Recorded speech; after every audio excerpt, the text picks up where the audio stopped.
Saya langsung aja masuk ke Q&A karena waktunya mepet ya. Ini saya ada dapat beberapa pertanyaan, mungkin yang saya akan berikan satu-satu saja dari para panelis. Yang pertama ke Pak Surya.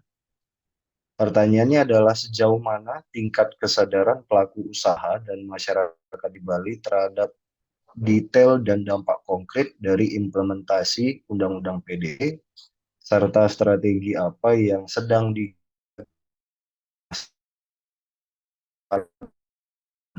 dalam perlindungan data pribadi yang optimal. Mungkin langsung saja Pak Surya. Terima kasih Pak Niko. Ini boleh tak bagi dulu pertanyaannya ya. Berarti ada satu pertanyaan pertama Ya, itu untuk menggali informasi tentang tingkat kesadaran pelaku usaha dan masyarakat Bali terhadap dampak dari UU PDP. Itu pertanyaan pertama. Bisa yang kedua, strategi apa yang sedang kami lakukan? Mungkin yang pertanyaan kedua itu nanti saya jawab seadanya karena itu kan strategi kami juga ya gitu. Soalnya maklum lah, namanya perusahaan konsultasi ya, jadi jualan juga. Nanti kami bagikan beberapa aja. Nah, yang pertama itu, kami itu baru sempat diskusi dengan industri pariwisata di bagian perhotelan. Eh, jadi untuk nge-capture bagaimana masyarakat Bali memahami dampak konkret UU PDP itu kami belum tahu ya. Jadi baru ada asumsi dan itu pure assumption. It's not a definitive answer yet. Itu cuma asumsi saya pribadi sebagai personal dan bukan profesional. Nanti akan saya bagikan juga. Eh, namun yang pertama ini yang lebih definitif, di mana kami udah nge-collect dari beberapa sampel setidaknya untuk 7 individu yang mewakili industri yang hadir dalam forum kami di bulan November tersebut, yang terdiri dari klien dan juga asosiasi untuk hotel general manager. Tingkat kesadaran mereka menurut kami itu sudah cukup untuk bisa exonerate institution mereka dari UU PDP, walaupun ada di mana beberapa pengimplementasian standarnya yang masih harus diperbaiki. Nah, kurang lebih seperti itu. Nah, saya akan menjelaskan lebih lanjut dulu apa yang saya maksud dari mereka sudah memiliki kesadaran yang cukup untuk dampak konkretnya. Karena mereka sebenarnya yakin bahwa jika mereka tidak bisa secara etika, ini bukan secara hukum, secara etika eh, itu mempergunakan data customer mereka dengan baik, nama baik mereka itu akan tercoreng dan bisnis mereka tidak akan bisa jalan.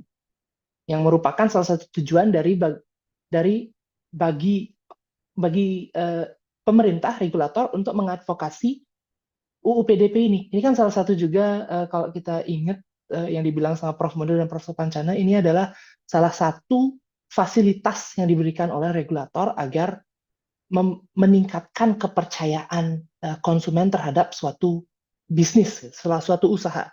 Kurang lebih seperti itu. Jadi dampak konkret dari mereka, nama mereka tercoreng, itu kurang lebih mereka sudah paham. Gitu. Walaupun dampak hukum yang merupakan salah satu juga dampak konkretnya itu seperti sanksi administratif dan juga sanksi pidana itu juga masih perlu kita advokasi. Jadi levelnya itu, jadi bukan serta-merta mereka baru nge-violate, mereka langsung bisa dipidana. Bukan serta-merta mereka satu kali violate, mereka harus kena denda maksimal gitu. Nanti ada beberapa yang kita harus advocate lagi, yang perlu kita jelaskan dan juga perlu kita tanyakan terhadap regulator, bagaimana nanti cara mereka untuk menentukan sanksi tersebut. Levelnya mungkin nanti kita mungkin sudah ada ya, tapi saya mungkin belum ngeh juga. Nanti mungkin bisa dibantu sama Pak Yodi, apakah sudah ada gitu di RPP PDP-nya nanti. Kurang lebih seperti itu dari dampaknya, kesadaran mereka terhadap dampak konkret dari UU PDP. Nah, untuk masyarakat sendiri, saya nggak bisa komentar terlalu jauh ya, karena kalau dalam uh, institusi itu kan jauh lebih gampang ya dari institusi saya berbicaranya. Karena mereka memang memproses data secara banyak seperti lobby hotel yang saya pikir itu ada CCTV surveillance-nya yang dimana kami sebagai advocate itu harus menekankan bahwa mereka boleh punya hak untuk keamanan mereka, tapi video surveillance tersebut juga harus sudah di state secara eksplisit. Jadi mereka kurang lebih harus sudah punya apa namanya tulisan this area is under surveillance, kayak gitu. Jadi kurang lebih bukan konsen, tapi mereka memberikan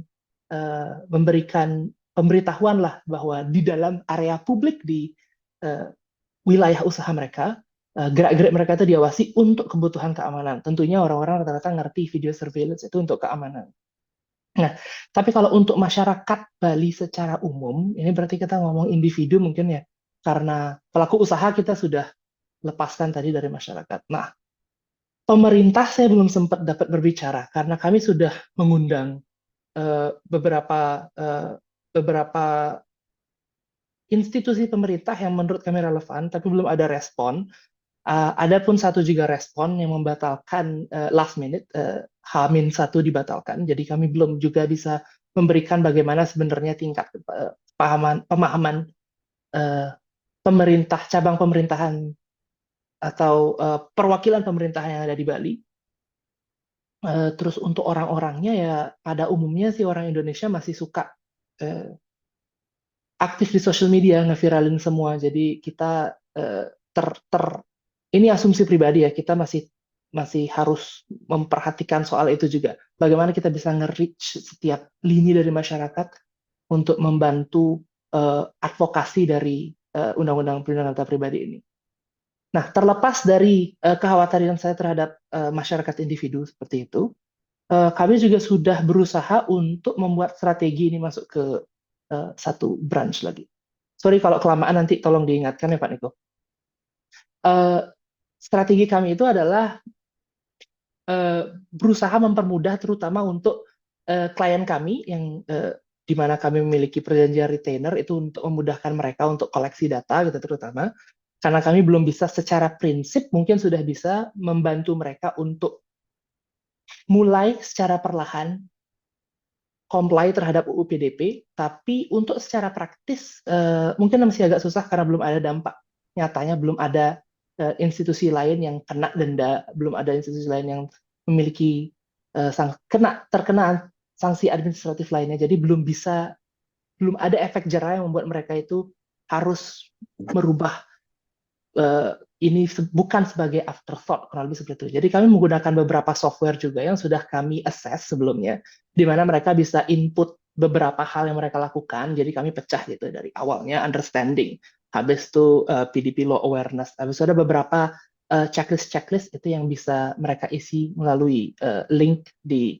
Kami menggunakan ada namanya software Lupel, itu legal management software yang kami gunakan juga internal di kantor RAH yang kami juga bagikan kepada beberapa klien kami untuk mengisikan. Nah, mungkin juga ada beberapa yang perlu ngirim-ngirim data untuk kebutuhan kebutuhan marketing atau kebutuhan check-in selanjutnya, itu kami gunakan berusaha untuk tidak menggunakan third party software yang belum kita tes. Jadi seperti tadi saya lupa tadi pembicara mana yang bilang kalau medium yang digunakan WhatsApp itu apakah aman untuk mengirimkan data pribadi, kurang lebih seperti itu. Jadi kami menggunakan juga satu medium yang sama Baik, yang kami gunakan untuk assess itu juga untuk data collection, kurang lebih seperti itu. baik.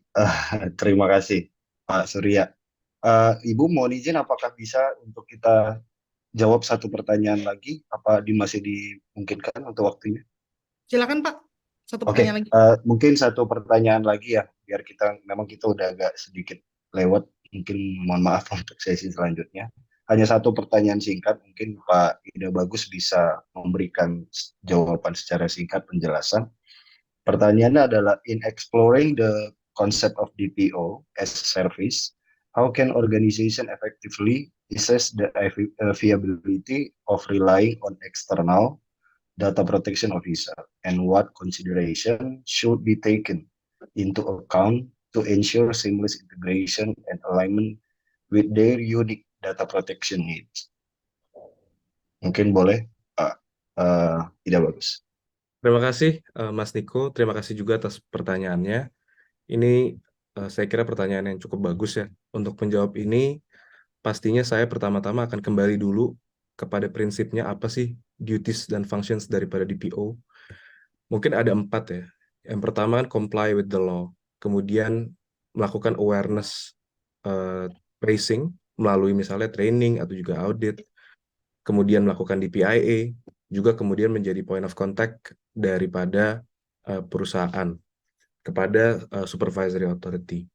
Saya kira kalau misalnya pertanyaannya bagaimana effectively assess, itu pastinya kita harus bisa melihat track record ya, atau misalnya kemampuan dan juga skill, ability, professionalities daripada DPO tersebut. Kalau misalnya diinginkan dan dibutuhkan pada suatu momen tertentu, katakanlah dibutuhkan untuk DPIA, mungkin perusahaan juga bisa melihat background, kemudian pengalaman daripada si calon DPO untuk selanjutnya bisa melakukan hiring terhadap external DPO yang efektif dan sesuai dengan kebutuhannya. Tapi balik lagi, setiap organisasi memiliki nature yang berbeda, nature processing dan data controlling yang berbeda, sehingga ini harus di-assess case by case basis. Tapi balik lagi, selama si DPO ini bisa memenuhi duties dan functions yang memang dasar daripada kewajibannya, saya kira itu sudah memenuhi persyaratan untuk dapat di hire sebagai external DPO. Kemudian pertanyaan keduanya adalah konsiderasi apa? What considerations should be taken into account to ensure seamless integration and alignment with their unique data protection needs? Seperti yang tadi juga sudah di presentasi juga saya coba jelaskan, bahwa keuntungan daripada external DPO ini adalah salah satunya DPO ini expert di suatu bidang. Katakanlah suatu perusahaan perbankan membutuhkan DPO yang memang ahli untuk processing data di bidang perbankan. Maka perusahaan tersebut bisa hire DPO yang memang punya pengalaman di bidang tersebut gitu. Jadi itu saya kira efektif ya untuk perusahaan, sehingga tidak perlu lagi menjelaskan kebutuhan processing di dalam data processing di dalam perusahaan itu seperti apa dan lain-lain, sehingga nanti integrationnya menjadi seamless. Tapi selain itu, sama seperti meng-hire internal DPO, external DPO juga wajib untuk dijelaskan data apa saja, jenis data apa saja yang ada, yang dikontrol dan diproses di dalam perusahaan. Jadi external DPO ini juga harus dijelaskan bagaimana mekanismenya, apa saja technical inquiries, technical requirement daripada perusahaan tersebut apa saja, itu harus dijelaskan juga. Jadi DPO ini punya suatu pengetahuan yang komprehensif, dan penjelasannya menurut saya harus disamakan dengan internal DPO yang baru masuk di dalam perusahaan, sehingga dia memiliki pengetahuan yang cukup lengkap terhadap data activities daripada perusahaan tersebut. Mungkin itu, Mas Niko. Terima kasih.